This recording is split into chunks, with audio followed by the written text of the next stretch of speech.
Hey friends, welcome back. This is Ashley with Roots Homestead, and I am back home in beautiful Tennessee, back to my garden, and I want to tell you a little bit about my trip and then walk you through the garden. It is time for our first June garden tour of 2021. It is our 5th garden tour all the way around. I'm located in East Tennessee, Zone 7A, and this is our first year gardening in this property. So I'm going to take you around in just a minute, but I want to tell you a little bit about my visit with Joe. Let's do it.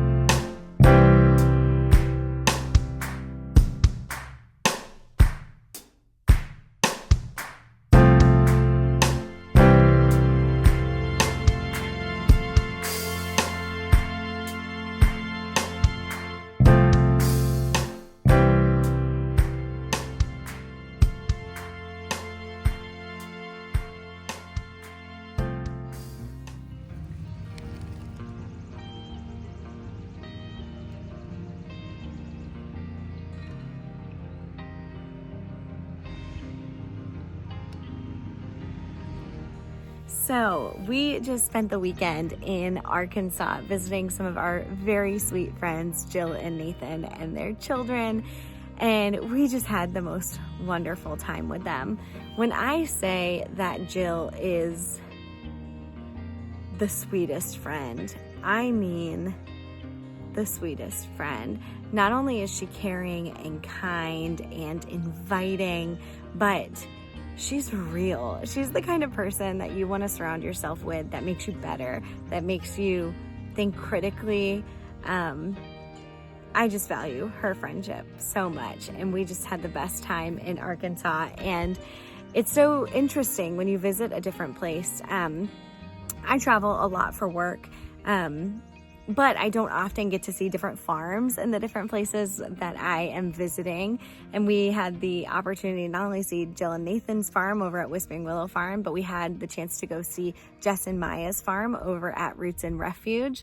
And just kind of seeing these different places and these different growing, and you know, they're zone 7B, like they're very close to us in terms of zones and how cold it gets and what they can grow.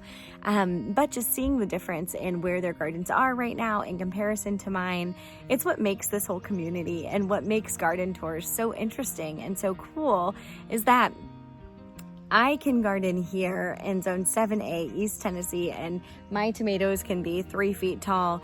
And then you head over to Arkansas, Zone 7B, and you see their tomatoes are 4 feet tall, or things like that, where it's just, that's what makes this opportunity to share our space with you so cool. And it just encouraged me being there this weekend and getting to talk to these women who are building such cool legacies through their gardens and through their space, and by giving you a seat at their table and a seat in their gardens. And I'm just so blessed to have the opportunity to do the same and to walk you through my space and to share the interesting tips and knowledge that I have about the garden, and hopefully encourage you to grow bigger, grow better, to think differently, and to really expand your idea of what a homestead or a farmstead or sustainability may be. And that's what I'm here for, and that's what we're all here for. And so I just wanted to say thank you. Thank you for joining me. Thank you for coming with us to Arkansas and all the way back home. There are a lot of new faces around here, so I appreciate you being here, and I am so excited to show you my garden today. So enough of that. Let's get into the garden tour. So in true Uncommon Roots Homestead fashion, it would not be the beginning of any garden tour if I did not show you my lovely still naked trellis. So I want to take a look at these roses. I was looking at them the other day because you guys know I've been kind of concerned whether or not they were going to make it. I haven't seen a lot of new growth, and so I've just been watching them really carefully. This area does get a decent amount of shade, so that's why I'm watching this so closely. There's a chance that I need to relocate all of the roses in this area. Roses really like direct sunlight, so if you put them in an area like this one, under this tree, we run the risk of them not thriving. But look at this today.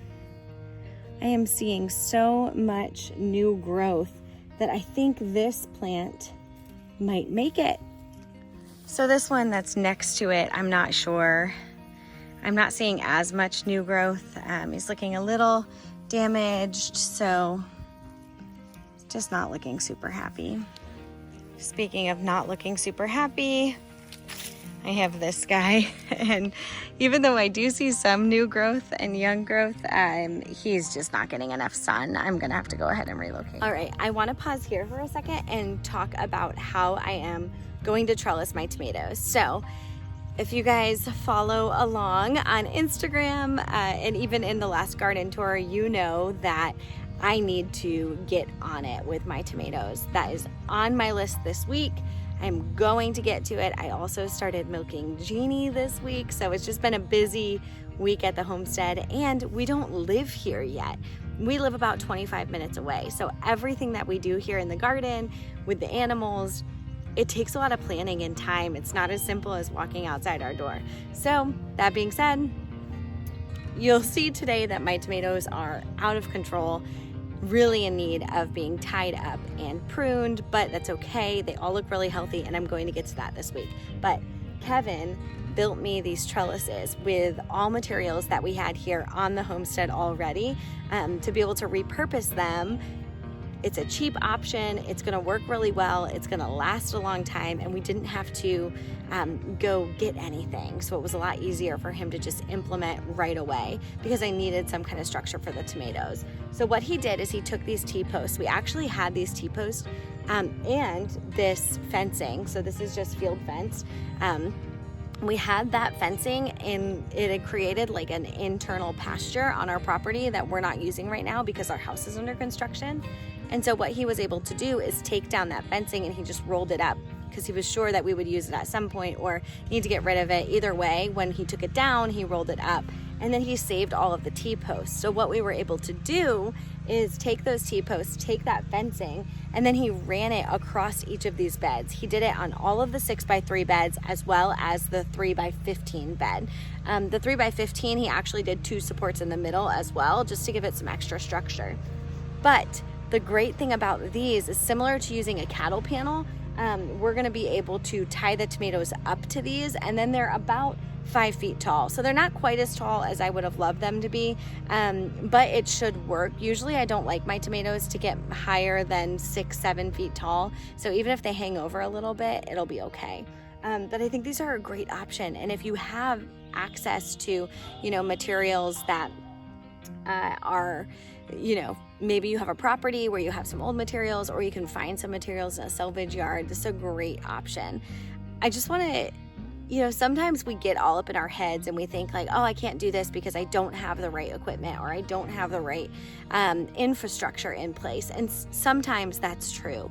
But the majority of the time, especially when it comes to gardening, using the things that you have on hand and being resourceful actually does just as well.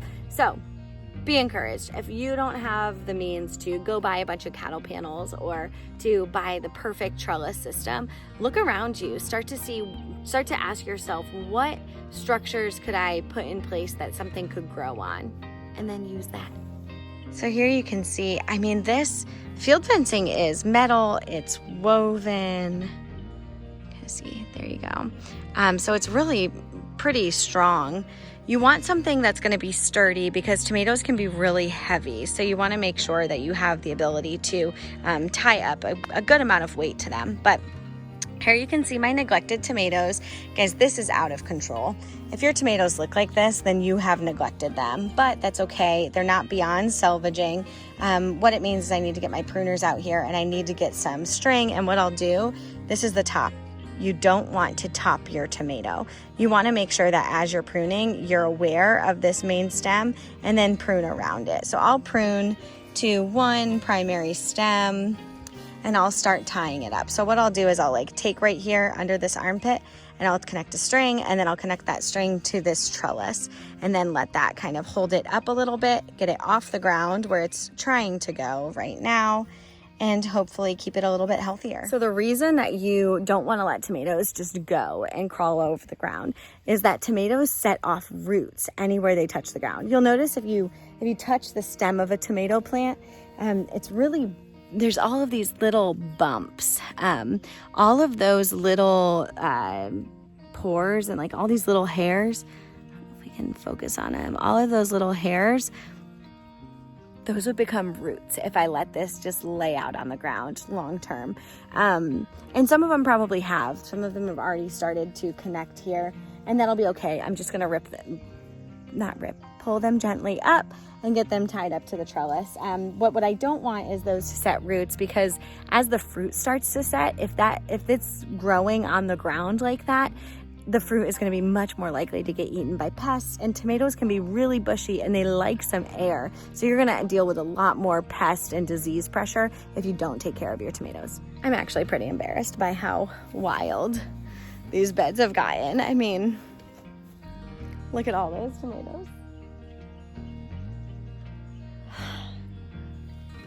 Heading over to this bed, I've got the random tomato plant, and he has set some fruit, looking really good. I'm actually on this bed going to go ahead and get a large tomato cage to put him on. So you can see here where he's trying to set out roots. That's what all of this is. Those want to be roots, and he was laying on the ground. So I'll get him standing up tomorrow. So I am really impressed by my ground cherries. They are all taking off and looking wonderful and starting to set some flowers. We should see fruit on those pretty soon. We love ground cherries. So these are the just generic ground cherry variety from Baker Creek. I also have the pineapple ground cherries, but I had really poor germination on those, so I never got any of them to germinate. So these are all just the ground cherry. It's literally called ground cherry from Baker Creek, which is rareseeds.com. They always start really small. I put them in the ground and they literally just have like 2 pairs of leaves. They're super tiny. And every year, I think there's no way that those are going to make it. And every year they have a slow start and then they just take off. So ground cherries grow, similar to their name, on the ground. They just kind of sprawl out and stay really low. And the fruit, as it ripens, actually falls off. And it kind of resembles a tomatillo. It has a papery husk, or like a Chinese lantern, has a papery husk, and once that husk turns yellow and starts to dry, that's when that fruit is ready. We absolutely love them. They're very sweet. They're kind of candy-esque, and they are a great addition to the garden. If you are a fruit lover and you're trying to grow more annuals in your garden, I highly recommend the ground cherry. And you still have time in most zones to get them started in the ground. Also, look at these dahlias that I started from seed. They all look great. So I've got 3 dahlias here. And then I've got 5 ground cherries, and then that random tomato. So I'll cage that tomato, like I said. And then this bed will just take over. All of these will kind of sprawl out, and I'm hoping the dahlias will be up above them and flower and be really beautiful right here at the front of the garden. Also, look at these dahlias that I started from seed. They all look great. So I've got 3 dahlias here. And then I've got 5 ground cherries, and then that random tomato. So I'll cage that tomato, like I said. And then this bed will just take over. All of these will kind of sprawl out, and I'm hoping the dahlias will be up above them and flower and be really beautiful right here at the front of the garden. Let's talk about this ginger. So ginger is not really ideal for our zone. We're in zone 7A, like I said. Ginger really likes it tropical, it likes it warm, it likes it a little bit more humid. This ginger is just not thriving. It's growing, it's setting new leaves, but it's also drying out a ton. So it was kind of an experimental crop for me. I bought 1 clump of organic ginger at the grocery store. I separated it out, I soaked it, and then I put it into some soil this winter. It took about 4 months to start sprouting, which is a really long time. I thought that I was just, watering some empty soil. but it did sprout, and then I put it into the garden, and so it stayed alive. I think we'll get some ginger. It's by no means taking off. I wouldn't be surprised if this is what it looks like all summer. And then I also have this lavender that I started from seed, and it looks absolutely phenomenal. And look at this passion fruit vine. It is starting to set flowers. It's just gonna be absolutely gorgeous. So my strawberries here have definitely seen better days. Strawberries don't like to be super dry, and we have gone through quite the dry spell. I just tried to pick that and like picked off all of them, but we've gone through quite the dry spell, so they'll come back. Just look at this jungle of a tomato plant. Oh, I'm sorry I've neglected you. And look at, there were some marigolds hidden in here. Rest in peace. They're definitely going to be shaded out. All right, let's talk about this. This is Slug Damage. He has gotten to my brassica beds. I need to get out here and spray BT, adding it to my list. You can tell the damage is pretty substantial. I mean, this, I don't know if this guy will make it.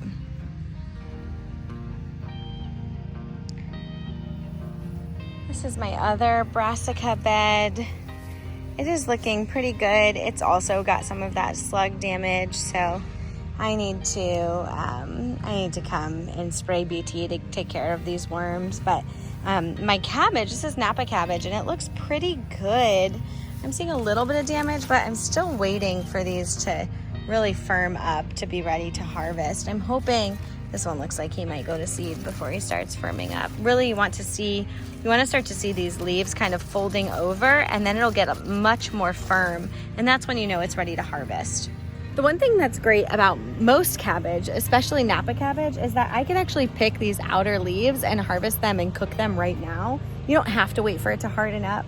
So with the amount of damage that I'm seeing, I might go ahead and do that sometime this week. Just pick a bunch of these and fry them up in a stir fry or something like that. They're great to eat fresh, even if they aren't fully developed. And Napa cabbage isn't a storage cabbage anyways, so it wouldn't be one that I was trying to put into a cold room for winter or anything like that. All right, I want to talk about this sad, sad day.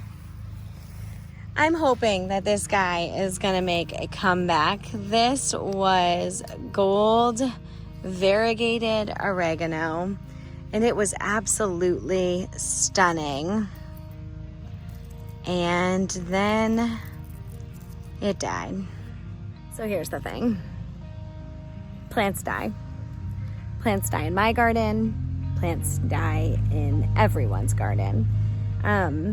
This beautiful golden variegated oregano was a victim of me not planting it soon enough. So if you buy a plant at a nursery and it comes in a little pot and you just leave that pot out by your garden for days or weeks and you don't water it, that pot is going to dry out so much quicker than your beds. So I made the mistake of setting that by my beds, and we were having mild weather, but the garden wasn't doing poorly. It wasn't really thirsty. So I didn't water my garden, and I neglected to realize that by not watering the garden, I also wasn't watering those containers that were nearby.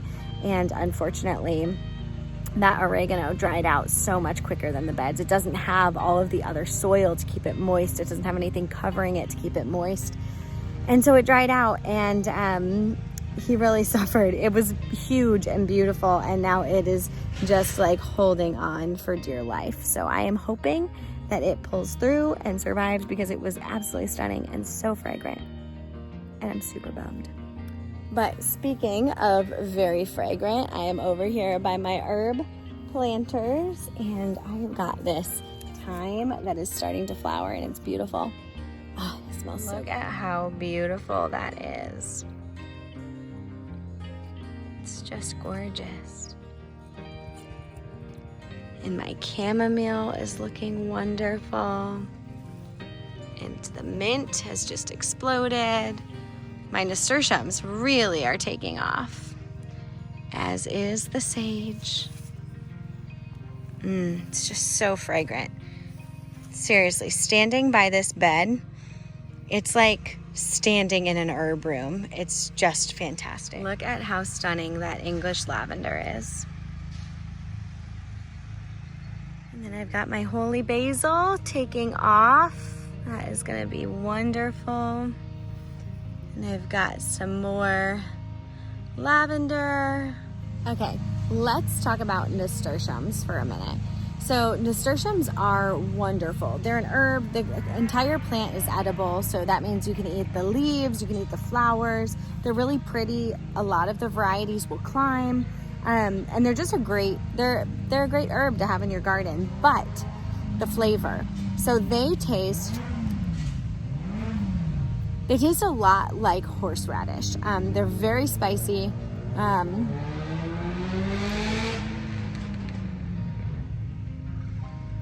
They're very spicy, and not really something that I would want to be like eating a salad and get an entire bite of at one time. I was watching one of Charles Downing's videos, and what he said is roll it up. So take 2 leaves, roll them together, and then take some scissors and actually just chop them like this. So you just end up with tiny strips and put that in your salad, and then you're just gonna get a little bit of that bite or that spice throughout your salad instead of getting a huge bite at one time. That's a little overwhelming. It's definitely spicy. Oh, it would be much better just getting a little titch of that, or even cutting it up to put on something like tacos. I think that'd be really good on fish tacos. That sounds good. All right, now look at my grass. We definitely need to get the weed eater out here, but look at these artichokes. They are looking fantastic. All 3 of them are doing really well. Okay, so I know I was just talking about the herb bed, but this is the other side. And there is just so much going on here. Look at this basil. So this is all Genovese basil, which is like your typical basil that you would use in pesto. Oh my gosh, it is just divine. It smells so fragrant. So with basil, to get the most out of it, you want to top it. So what I would do is come in on each of these and grab right here and just pinch this off. And then that's gonna these are gonna all get stronger and pop out. And then I'll take all these tops and make something like a pesto. I also grew this version variety of basil this year. This is a cinnamon basil. This is 1 seed. So 1 seed created this. But I need to go through and do the same thing here and kind of pinch these tops off. You can see it's got this beautiful color. It's like purple and green. So true to its name, it does have a very like seasonal spice kind of scent. Like a cinnamon or a nutmeg mixed with the basil. That's gorgeous. So I'm gonna go ahead and pinch the rest of these tops off, and then I'll make a mixed basil pesto tonight with dinner. Sounds great. I would be amiss to talk about my basil and not talk about this beautiful variegated variety. So this is my 3rd year growing this variety, and it's just absolutely gorgeous. Same thing, you want to come in and pinch off those top ends, but look at this. How beautiful is that variegation? And that variegated basil, it's sweeter than a Genovese. Yeah, it's almost got like a floral or like a fruity. That's gonna be delicious in a pesto. I'm gonna mix all 3 of these into a pesto. It's gonna be great. So the real test will be whether or not I forget those there or bring them home and actually make pesto. All right, so this is the bed that has the bunching onions, the leeks, the carrots, some beets. I planted this entire trellis with you a couple weeks ago. I've got some kale. I've got some, I can't remember what that is. So I think those are flowers. I think I did flowers there. And then I did lettuce, and then I did some radishes at the back. These are all coming up nicely though. Those beans should start to climb soon. So something interesting here. These should be the same variety, but they are looking pretty different right now. So we will just have to see. And then this section right here is evidence of a cat in the garden. Good thing I love Robin. All right, this is the far bed, and this one is definitely feeling it. These tomatoes don't look nearly as healthy as my others. I'm gonna come in and heavily prune them, but the entire bed is just not looking wonderful. It's not looking horrible, but it's just not looking great. It gets really good sun, so I'm not entirely sure what the problem is. It's the same compost that we used in the other bed, but we will just have to wait and see. The things on the trellis seem to be popping up just fine. This is the Tromboncino squash, and these are the Armenian cucumber. So everything seems to be popping up just fine there. So we'll see how it all does. My eggplant seems to be doing okay. I'm not seeing any fruit set, but it is throwing flowers. So we'll just have to wait and see. So here I've got my 3 summer squash, and then I have my melons that are starting to pop up and looking pretty good. If I don't start seeing the rest of this bed germinate in the next 2 to 3 days, we've been watering daily, then I'll go ahead and replant. The same goes for the second bed over here. This second bed is it's all my winter squash, and I'm seeing like maybe like a 1/10 of what I planted germinating. So I'll come back through. I'll have to go ahead and watch. I took a video while I was doing that, not for YouTube. I just took one for myself because I didn't mark the ground. So I'll have to go back through, figure out what didn't germinate, and then throw some seeds in because I really love my winter squash. Growing winter squash is one of the best things ever because it will last through the winter. So when I was a new gardener, I didn't realize like summer squash versus winter squash. I kind of thought that you grew winter squash towards the winter, which is funny because that's not the case at all. Winter squash actually takes longer to grow. So you want to get it in the ground earlier in some cases than your summer squash. But it's called winter squash because it will preserve and last through the winter. So things like we still have spaghetti squash and butternut squash from last year's garden that we're eating on. So having winter squash in your garden is an excellent way to feed your family through the winter when it's not garden season. So for me, it's an absolute must-have. I always plant winter squash. My sweet potatoes are coming back. They had such a delayed start though. I'll be interested to see what the harvest looks like this year, but they usually start taking off towards June, July. So I'll be interested to see. Again, another bed of neglected tomatoes. I need to. If the next garden tour, these are not taken care of, you guys need to get on me in the comments. This is not okay. And then I had planted zinnias all in the middle here, and I've only had 1 germinate. So I'm gonna go back through and throw some more seeds in. This bed is a little bit more of the same. Got these huge tomato plants that need pruning and structure. But then I also have these tomatillos that are just doing fantastic. They look absolutely wonderful. I planted a number of sunflowers down here, and I'm not seeing any of them germinating yet. So I'll keep an eye on those and throw some more seeds in the ground if I need to as well. Then I've got my corner lavender. It's looking great. And then we have corn and beans down this row. These I bought as starts, so don't be that impressed.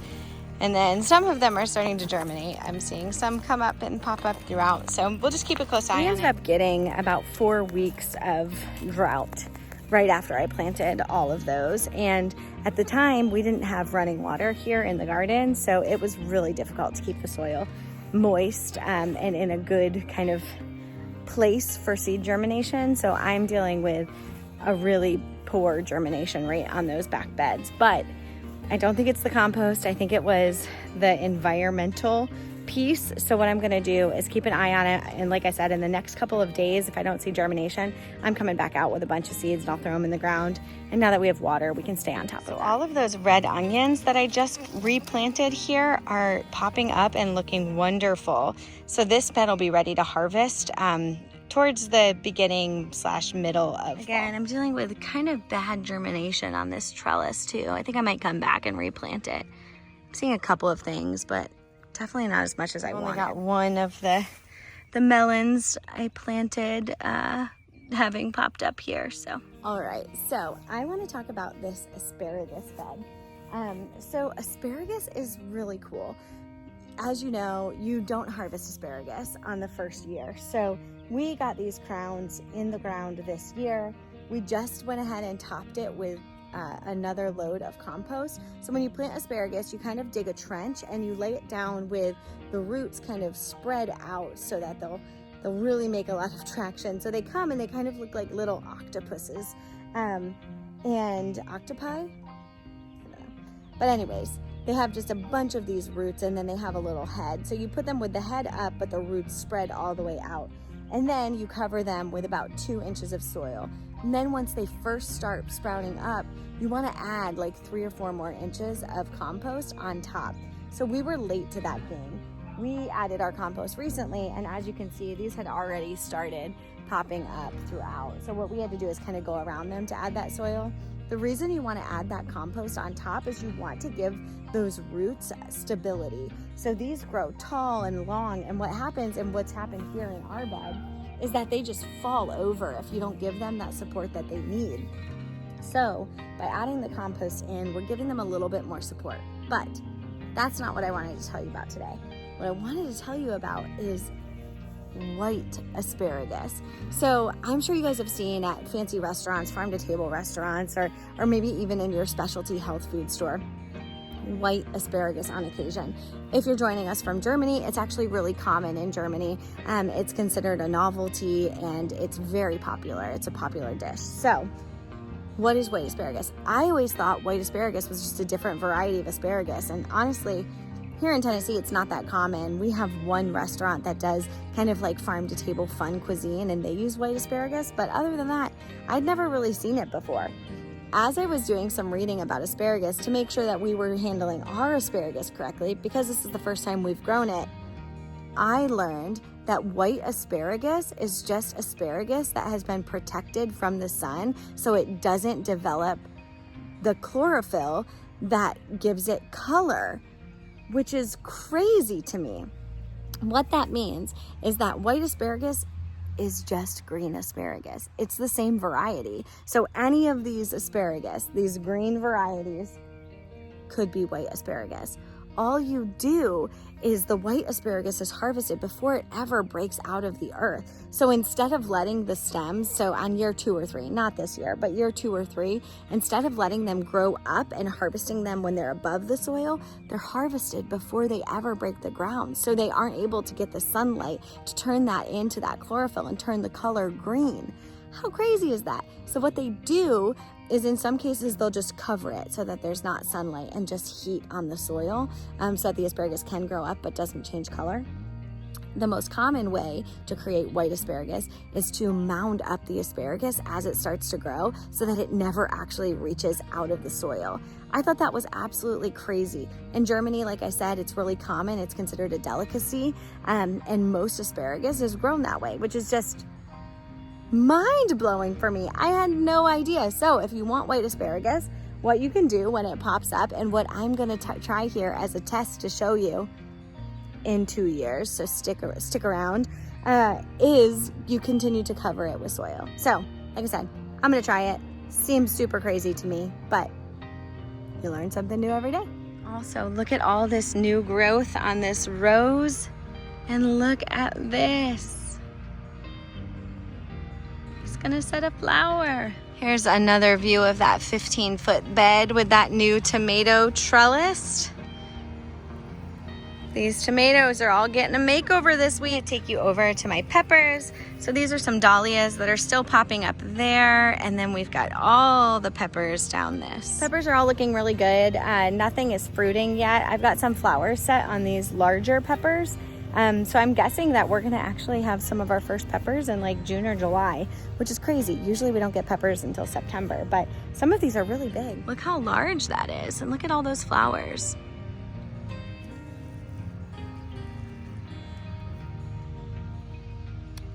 I also got both of these rows planted with potatoes, finally. So soon enough, we'll have some potatoes growing. Also, if you see, we had all of these trees covered for the cicadas. It is the year of the cicadas, 17 year. It's the X, the brood X. I don't know. We're technically zoned for that, but we did not get them. They are not here. They haven't hatched. And I was reading that now that we've hit June, any that have hatched are going to be expiring in the next 10 days. And they're saying if you don't have any, that you can go ahead and uncover your plants. You're not going to get them. So I am going to go ahead and uncover all of these probably tomorrow and let them breathe a little. They definitely have not enjoyed being completely covered up, but gotta do what you gotta do.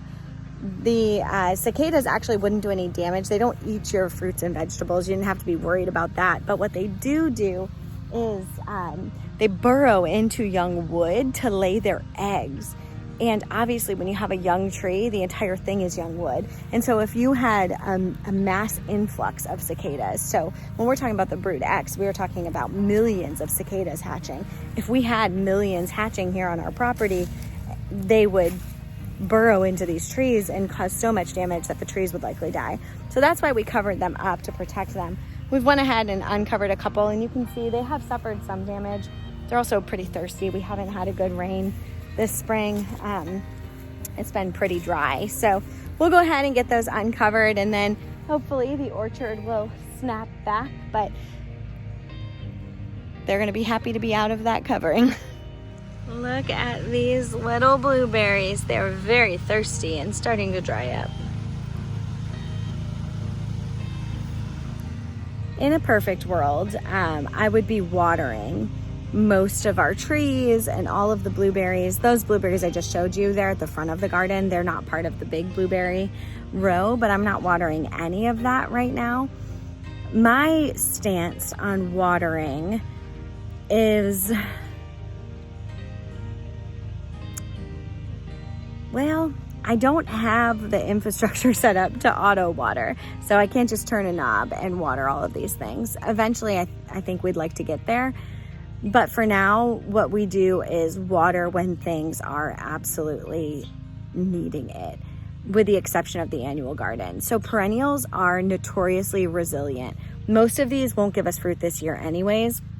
We want them to put all of their focus into their root system and really into growing. And from my experience, fruit trees are very resilient, even if you don't give them the amount of water that they would like in their first couple years in the ground. So for us, given our situation, given our access to water here up until recently at the land, we just decided to put them in the ground and let God do the watering. And sometimes we get a ton and sometimes we don't. If we continue to have a really dry spell, we will start watering those blueberries and the trees. We won't let things die, but we do wait and let them get thirsty before we bring out the big guns. But we are supposed to get rain later this week. So fingers, toes crossed, everything crossed, hoping that that comes and that we get a good rain and that the garden continues to thrive. Friends, thank you for joining me in the garden today. You always have a space in my garden. Bye.